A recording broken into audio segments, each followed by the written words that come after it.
Let's talk about administrative system.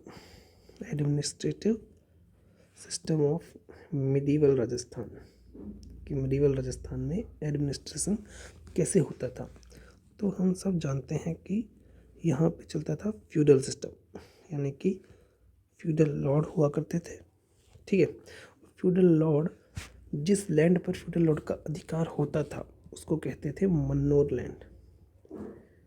Manor land यानी कि Manor land एक टाइप की लैंड है जो कि लाइवलीहुड पर्पस के लिए है और एडमिनिस्ट्रेटिव पर्पस के लिए है, और इसके ओनर को क्या कहा जाता है, फ्यूडल लॉर्ड।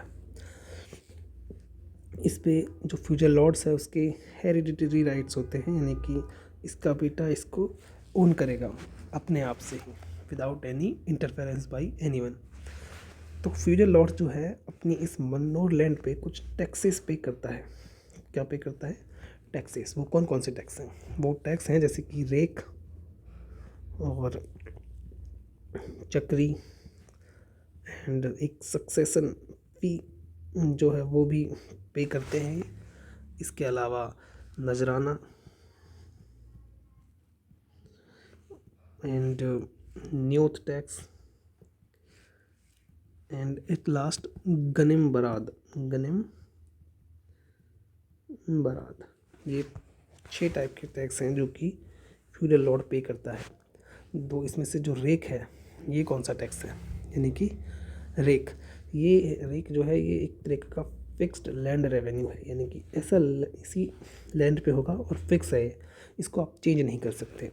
जो रेक है ये 2 टाइप का होता है, एक होता है पत्ता रेक और दूसरा होता है भारतू रेक।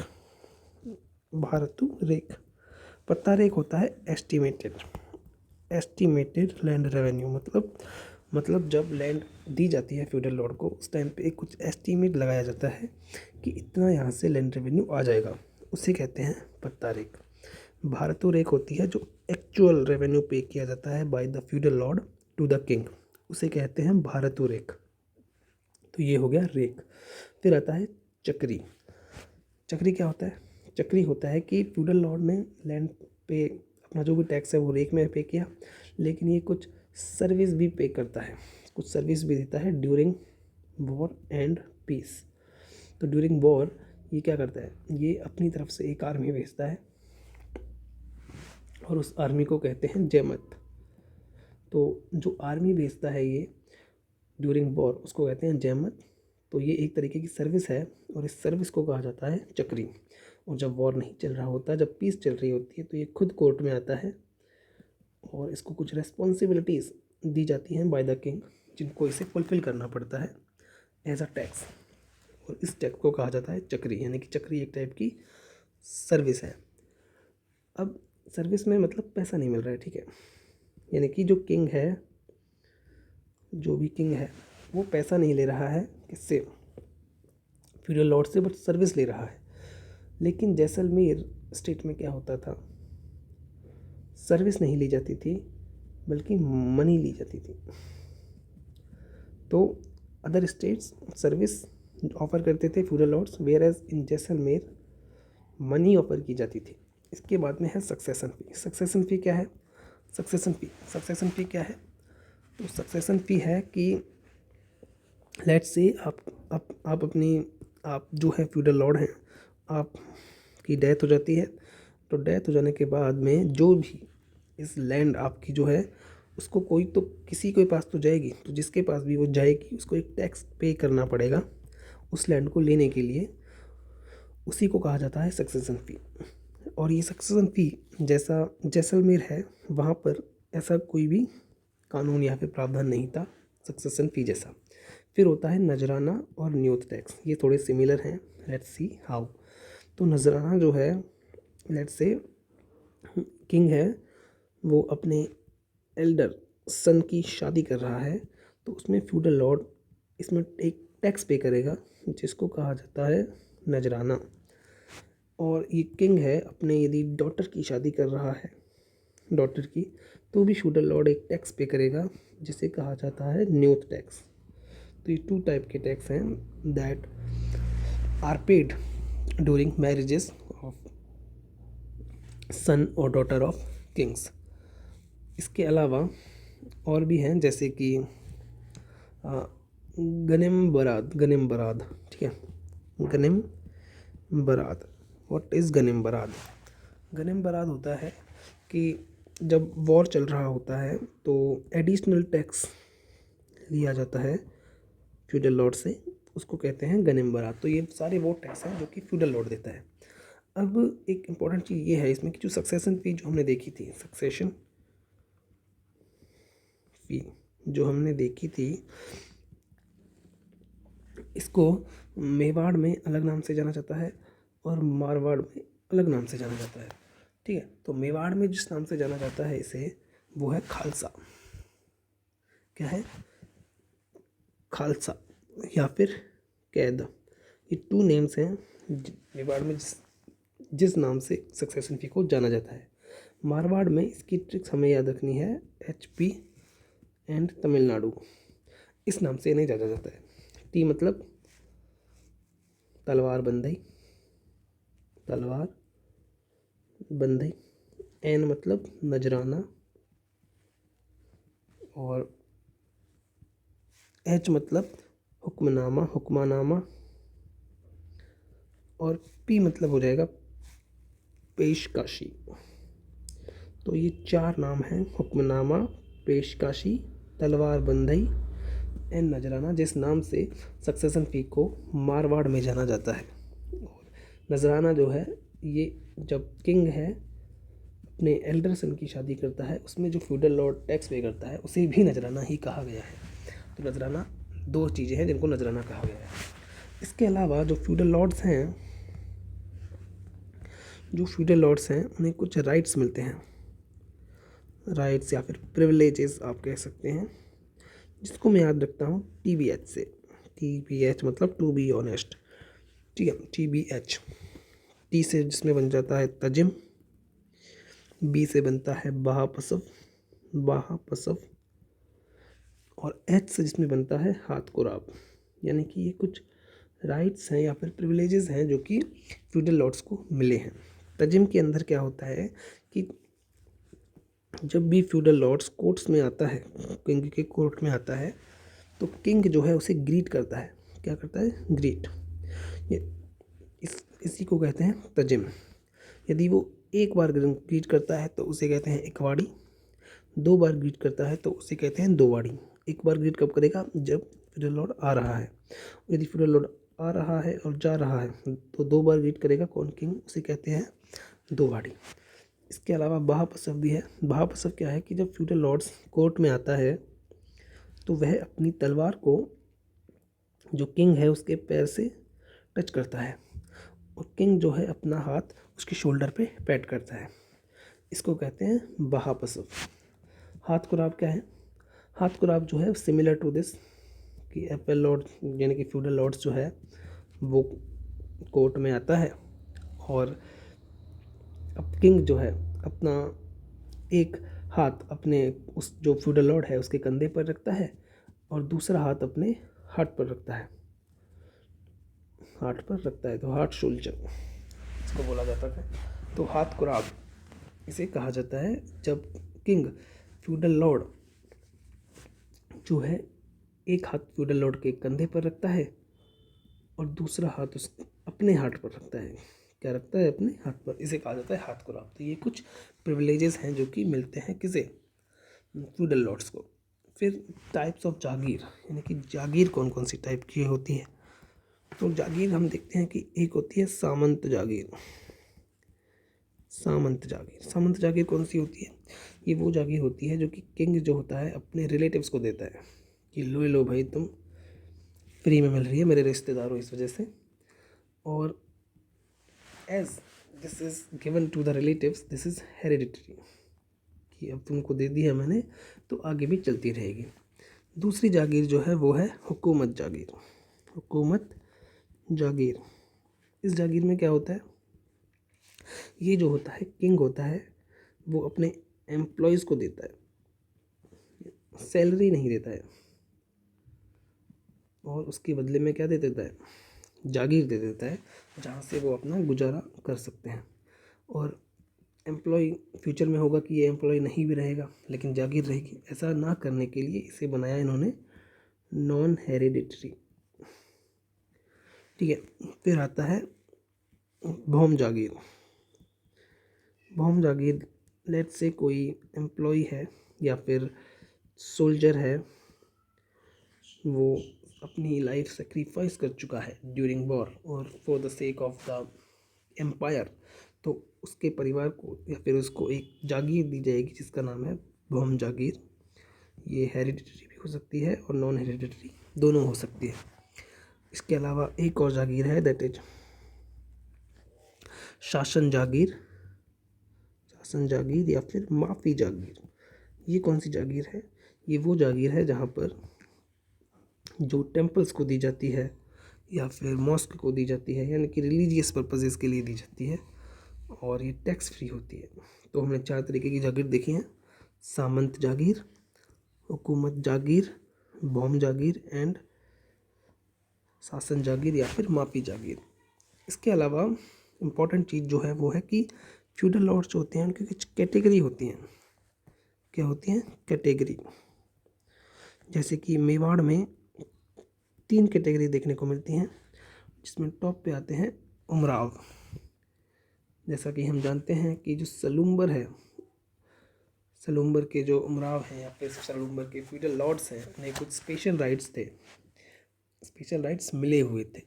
जैसे कि ये चीफ हैं जितने भी फ्यूडल लॉर्ड्स हैं उनके, और कमांडर ऑफ स्टेट्स भी रहेंगे, हरावल के पार्ट रहेंगे। इसके अलावा जो स्वॉर्ड सेरेमनी है, कोरोनेशन सेरेमनी है, उसमें स्वॉर्ड को ये टाई कर सकते हैं। ठीक है, एंड जो भी पट्टाज इश्यू होंगे वो इस पर साइन कर सकते हैं। कौन? उमराव। तो they have multiple rights. Okay, they have multiple rights. इसके अलावा दूसरी कैटेगरी भी है और तीसरी कैटेगरी भी है। तो दूसरी कैटेगरी में जो है वो कुछ हैं, तीसरी कैटेगरी में भी कुछ है नॉट सो इम्पोर्टेंट। फिर जैसे मारवाड़ आता है। कौन आता है? मारवाड़। तो मेवाड़ की कैटेगरी देखी, मारवाड़ की कैटेगरी देखते हैं। तो मारवाड़ की कैटेगरी में सबसे टॉप पे आते हैं रजनी। रजनी वाले जो फ्यूडल लॉर्ड हैं, ये कौन से फ्यूडल लॉर्ड हैं? ये वो फ्यूडल लॉर्ड हैं जो कि बहुत ही क्लोज हैं, क्लोज रिलेशनशिप शेयर कर सकते हैं किससे? किंग से। इसके अलावा कौन से हैं? जो फ्यूडल लॉर्ड्स जिनकी 3 जनरेशन हो चुकी हैं। ठीक है, तो 3 जनरेशन जिनकी हो चुकी है फ्यूडल लॉर्ड्स की, वो भी इसी में आते हैं। उन्हें टैक्स वगैरह नहीं देना पड़ता है, लाइक रेखा और चक्री नहीं देना पड़ता है।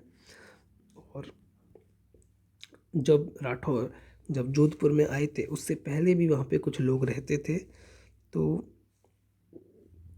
कुछ लोग रहते थे, राइट। तो वो भी इसी में आते हैं। और ऐसे लोग जिनसे इनकी मैरिटल रिलेशनशिप है, क्या है? मैरिटल रिलेशनशिप है, वो भी इसी में आते हैं। इसके अलावा पहला हो गया रजनी, दूसरा सोरदार, तीसरा हिमायत एंड चौथा हो जाएगा मुत्सदी। तो मारवाड़ में 4 कैटेगरी के फ्यूडल लॉर्ड्स हैं: रजनी, सोरदार, हिमायत एंड मुत्सदी। बीकानेर। इसके बाद आता है बीकानेर। क्या आता है? बीकानेर। तो बीकानेर में हम क्या देखते हैं कि 3 कैटेगरी के फ्यूडल लॉर्ड्स हम देख सकते हैं। ठीक है, पहले कौन से हैं? जो कि बीका के डिसेंडेंट हैं, डायरेक्ट डिसेंडेंट। सेकंड कौन से हैं? जो कि राठौर सरदार जो होते हैं बीका के अलावा, वो। तीसरे कौन है? तीसरे वो हैं कि जो, हाँ, जैसा कि हम जानते हैं बीका ने आके बीकानेर बसाया था और यहाँ से कैपिटल बनी थी, पहले यहाँ पे नहीं था। तो पहले भी कुछ कास्ट यहाँ पे रहती थी। ठीक है, तो वो कास्ट जो हैं, जो बीका के पहले या फिर राठौर के आने से पहले यहाँ पे रहती थी, वो आते हैं तीसरी, वो फॉर्म करती हैं तीसरी कैटेगरी के फ्यूडल लॉर्ड। तो बीकानेर में 3 कैटेगरी के फ्यूडल लॉर्ड हैं। फिर कोटा। कोटा में 30 तरह के क्या है, मेन फ्यूड्स देखने को मिलते हैं, और इसमें से मेन है हाड़ा राजपूत। मेन कौन है? हाड़ा राजपूत, जिसको दो भागों में डिवाइड किया गया है। पहला है देष्ठी और दूसरा है हजूर थी। देष्ठी वो हैं जो विद इन द किंगडम रहते हैं, और हजूर थी जो हैं जो आउटसाइड द किंगडम रहते हैं। ठीक है, तो ये कुछ टाइप है कोटा में। जैसलमेर की बात करेंगे। जैसलमेर में दो कैटेगरी हैं जो कि हरराज ने क्रिएट की हैं। किसने की हैं? हरराज ने। जिसमें से एक है देवी। फिर एक और है जैसे कि आमेर। आमेर में पृथ्वीराज ने जो क्रिएट किया है क्या? 12 कोटड़ी सिस्टम। 12 कोटड़ी सिस्टम जिसमें एम्पायर को 12 पार्ट्स में डिवाइड किया गया है, सब में फ्यूडल लॉर्ड्स मिलते हैं। तो ये हो गया आमिर के बारे में। तो ये कुछ फ्यूडल लॉर्ड्स की कैटेगरी हो गई। एक टाइप और होता है फ्यूडल लॉर्ड्स का जिसे बोलते हैं ग्रासिया फ्यूडल। ग्रासिया फ्यूडल वही होता है कि जो मिलिट्री सर्विस करता है, मिलिट्री सर्विस, उसको क्या नहीं दी जाती? कैश नहीं दिया जाता, बल्कि उसको फ्यूडल लॉर्ड बना दिया जाता है। क्या बना दिया जाता है? Feudal Lord.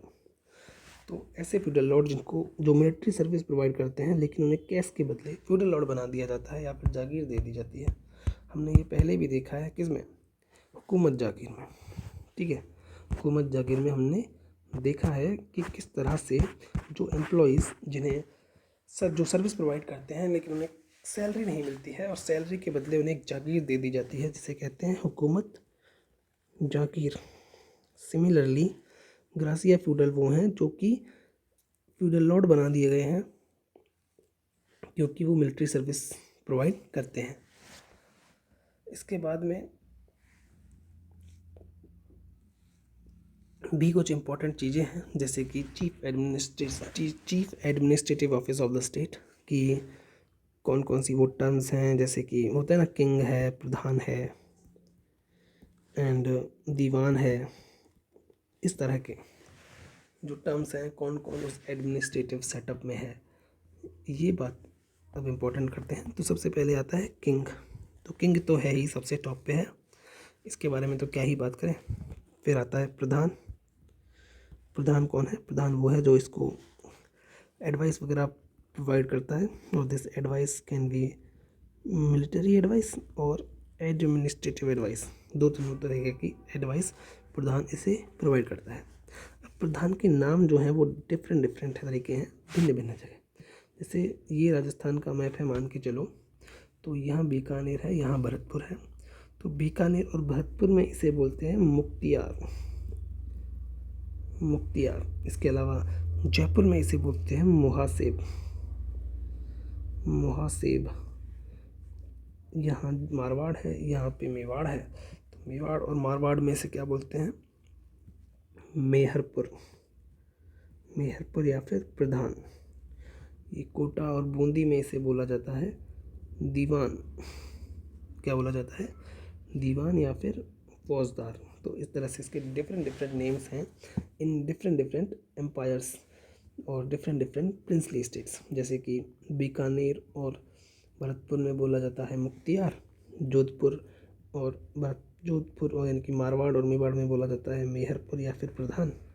बूंदी कोटा में बोला जाता है दीवान या फौजदार। और मुहासेब बोला जाता मुसाहिब बोला जाता है जयपुर में, यानी कि आमेर में। इसके अलावा भी कुछ इम्पोर्टेंट पोस्ट हैं। तो किंग हो गया, प्रधान हो गया, फिर आता है दीवान। ठीक है, दीवान कौन है? दीवान इज़ रिलेटेड टू इकोनॉमिक्स। आपके जो भी फाइनेंस वगैरह होंगे वो दीवान देखता है। इसके अलावा जो हकीम होता है एक, जो कि जुडिशियल पोस्ट है इन परगना, इसको अपॉइंट करने का जो रिकमेंडेशन होता है वो ये देता है। अपॉइंट करता नहीं है, रिकमेंडेशन देता है। ठीक है, कौन देता है? दीवान। इसके अलावा जो एक और पोस्ट है वो है बख्शी। बख्शी कौन है?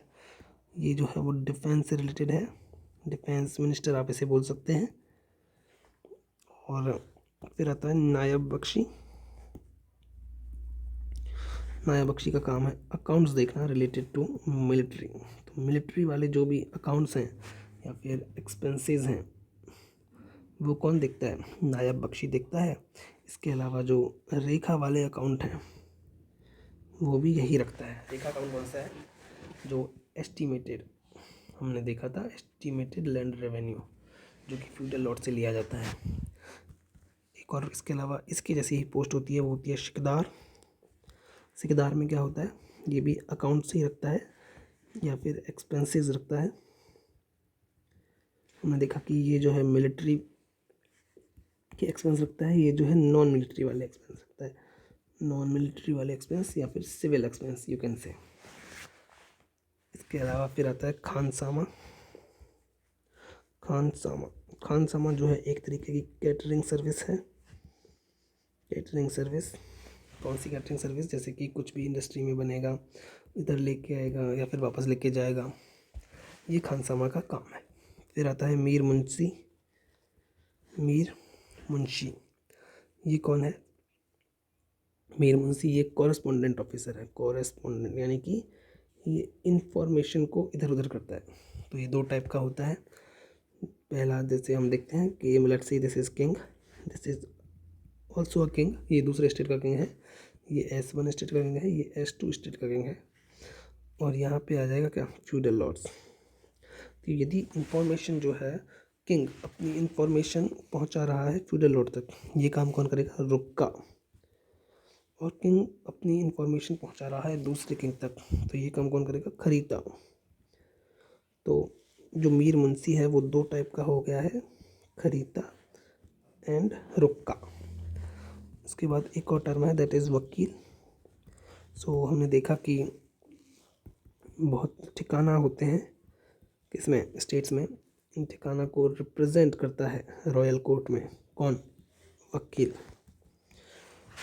फिर एक किलेदार होता है, नाम से ही पता लग रहा है कि फोर्ट की देखभाल करेगा। फिर एक होता है नैमित्तिका। ये कौन है, ये जो स्टेट का एस्ट्रोलॉजर है उसके लिए टर्म है वो नैमित्तिका। इसके अलावा एक जुडिशियल सिस्टम भी होता है जो दो टाइप का होता है। एक वो जो जागीरों में होता है और दूसरा वो जो कि नॉन जागीर लैंड होती है या फिर जैसे कि खालसा लैंड होती है, स्टेट की लैंड होती है। तो जागीरों की लैंड में जो जागीरदार होगा वही जुडिशियल सिस्टम देखेगा। जो भी जुडिशियल एक्टिविटीज़ हैं इसी के अंडर आती हैं। लेकिन यहाँ पे जो जुडिशियल एक्टिविटीज़ हैं वो आती हैं हकीम के अंडर। जैसा कि हम देख चुके हैं कि हकीम के रिकमेंडेशन की पोस्ट कौन डालता है, दीवान। इसके अलावा लैंड रेवेन्यू सिस्टम। अब देखते हैं लैंड रेवेन्यू का एडमिनिस्ट्रेशन कैसे होता है। तो लैंड जो होती है वो दो टाइप की बताई गई है। पहली जो एग्रीकल्चरल लैंड होती है, दूसरी जो नॉन एग्रीकल्चरल लैंड होती है। तो नॉन एग्रीकल्चरल लैंड को क्या बोला गया है, चरनोता या फिर गोचर। और एग्रीकल्चरल लैंड भी दो टाइप की बताई गई है। पहला जिसपे रेन के थ्रू एग्रीकल्चरल होता है, दूसरा जिसपे पॉन्ड या फिर वेल्स के थ्रू एग्रीकल्चरल होता है। तो जिसपे रेन के थ्रू एग्रीकल्चर होता है उसे कहते हैं बरनी। क्या कहते हैं, बरनी। और जिसपे पॉन्ड के थ्रू एग्रीकल्चर होता है उसे कहते हैं उन्नाव या फिर पीवल। तो ये दो टाइप की क्या हो गई, लैंड। इसके अलावा फार्मर्स भी हैं, वो दो टाइप के बताए गए हैं। फार्मर्स भी दो टाइप के बताए गए हैं, एक होता है बापीदार और दूसरा होता है गैर बापीदार। बापीदार वो हैं जिनकी अपनी खुद की लैंड है और उसी पर अपना कल्टीवेशन करते हैं। गैर बापीदार होते हैं जिनकी अपनी लैंड नहीं है, ये दूसरे के लैंड पे जाके कल्टीवेट करते हैं। यही क्या है, मेन डिफरेंस है बिटवीन बापीदार एंड गैर बापीदार। बापीदार के बारे में एक चीज़ और है, वो ये है कि ये एक तरीके जो लैंड पट्टाज जो हैं वो इश्यू कराए जाते हैं इनको, और इस लैंड पट्टाज को कहा जाता है दाखला। क्या कहा जाता है, दाखला। और फार्मर्स जो हैं वो टैक्स भी पे करते हैं। क्या करते हैं? लैंड रेवेन्यू पे करते हैं, और उस लैंड रेवेन्यू को कहा जाता है लगान या फिर भोज। इस लैंड रेवेन्यू या फिर भोज के बारे में इम्पोर्टेंट बात ये है कि जो अपर कास्ट हैं, जैसे कि राजपूत वगैरह, ब्राह्मण्स वगैरह, उनसे कम टैक्स लिया जाता है। और जो लैंड की प्रोडक्टिविटी है उसके आधार पर इसको डिसाइड किया जाता है। और पटेल, चौधरी, ठीक है, ये वो हैं जो कि लैंड, जो कि लगान को डिटरमिन करते हैं। कौन डिटरमिन करता है? पटेल या फिर चौधरी। इसके अलावा टैक्स जो है वो दो तरह से दिया जा सकता है। एक तो है फार्मर जो है ग्रेन के रूप में टैक्स देते, और दूसरा कैश के रूप में टैक्स देते। तो जब कैश के रूप में टैक्स देता है उसे कहा जाता है हैरन्या, और जब ग्रेन के रूप में टैक्स देता है उसे कहा जाता है भोग। तो ये दो तरह के टैक्स हैं, भोग और हैरन्या। लगान हमने देखा क्या होता है, दाखला हमने देखा जो पट्टाज होते हैं वो होते हैं, ठीक है। इसके अलावा हमने बापीदार, ये दो टाइप के फार्मर हैं, बापीदार और गैर बापीदार। बरनी और उन्नाव ये दो टाइप की एग्रीकल्चरल लैंड हैं। चरनोता, गोचर ये नॉन एग्रीकल्चरल लैंड का टाइप है, ठीक है। यहाँ तक हो गया। इसके बाद में देखते हैं कि जो मेथड्स हैं कि रेंट जो है वो डिटरमाइन कैसे करें। तो उसके कुछ मेथड्स होते हैं, मेथड्स को देखते हैं। तो पहला मेथड है लता कुंता। तो लता कुंता क्या है कि लेट्स से ड्यूरिंग हार्वेस्ट और आफ्टर हार्वेस्टिंग जो भी क्रॉप पड़ी रहती है किसमें, फार्म में, उसको देख के एक जो है टैक्स डिटरमाइन किया जाता है जिसे कहा जाता है लता कुंता। और जो टैक्स डिटरमाइन करता है उसे कहते हैं ताफेदार। तो ताफेदार एक पोस्ट है जो कि टैक्स डिटरमाइन करता है। कौन सा टैक्स? लता कुंता। फिर दूसरा है मुकाता। मुकाता एंड डोरी। डोरी जैसे कि नाम से लग रहा है, डोरी मतलब धागा, यानी कुछ नाप रहे होंगे धागे से। तो मीज़र करेंगे हम लैंड को, फिर होगा टैक्स डिटरमाइन। लेकिन मुकाता में क्या होता है, लैंड मीज़र नहीं करते हैं और टैक्स डिटरमाइन हो जाता है विदाउट एनी मीज़रमेंट। फिर एक और होता है दैट इज घुघरी। घुघरी, घुघरी में क्या होता है, लेट्स से किंग या फिर स्टेट है, वो फार्मर्स को क्या प्रोवाइड कर रहा है, सीड प्रोवाइड कर रहा है कि आप सीड लो और कल्टीवेट करो। तो अब फार्मर्स इसको बैक करेगा, पे बैक करेगा बाय अ टैक्स, ठीक है। एंड दैट टैक्स और land revenue is called as घुघरी, ठीक है। फिर आता है बिघोड़ी। क्या आता है? बिघोड़ी। बिघोड़ी मतलब जैसे कि बीघा, तो जो बीघे पे बेस्ड होता है टैक्स, जो कि पर बीघा, 2 बीघा ऐसे होता है, उसको कहते हैं बिघोड़ी। इसमें कुछ टर्म्स होती हैं, जैसे कि ये विलेज है मान के चलो, इसे कहा मोजा। फिर एक ग्रुप ऑफ विलेज भी होगा, तो इस ग्रुप ऑफ विलेज को कहा जाता है तापो। क्या कहा जाता है? तापो। और जो पटवारी होता है वो होता है chief village officer, chief officer of the state in the village. फिर एक और टैक्स होता है दैट इज जाजम या और सिंगोती। सिंगोती जाजम होता है कि यदि आप अपनी लैंड सेल कर रहे हैं तो आपको एक टैक्स देना पड़ेगा, दैट इज कॉल्ड एट जाजम। सिंगोती होता है कि यदि आप सेल कर रहे हैं एनिमल तो आपको सिंगोती देना पड़ेगा। सिंगोती, सिंग जिसके, सिंग किसके होते हैं? एनिमल के। तो यदि आप अपना एनिमल सेल कर रहे हैं तो आपको देना पड़ेगा सिंगोती। लैंड सेल कर रहे हैं तो आपको देना पड़ेगा जाजम। फिर एक टैक्स है दान। ये कौन सा टैक्स है? लेट्स से आप स्टेट 1 से स्टेट 2 में कुछ भेज रहे हैं, तो आपको सेलिंग गुड्स कर रहे हैं आप स्टेट 1 से स्टेट 2 में, तो जो टैक्स आपको पे करना पड़ेगा वो कहते हैं दान। तो ये तो टैक्स है आप वन स्टेट से सेकेंड स्टेट में भेजने के लिए, लेकिन आपको एक ट्रांजिट फ़ी भी देनी पड़ेगी और उस ट्रांजिट फ़ी को बोलते हैं सीरे। क्या बोलते हैं? सीरे। तो यही कुछ इंपॉर्टेंट चीज़ें हैं रिलेटेड टू लैंड रेवेन्यू या फिर administration system of medieval Rajasthan, जिसमें सारी चीज़ें कवर हो जाती हैं।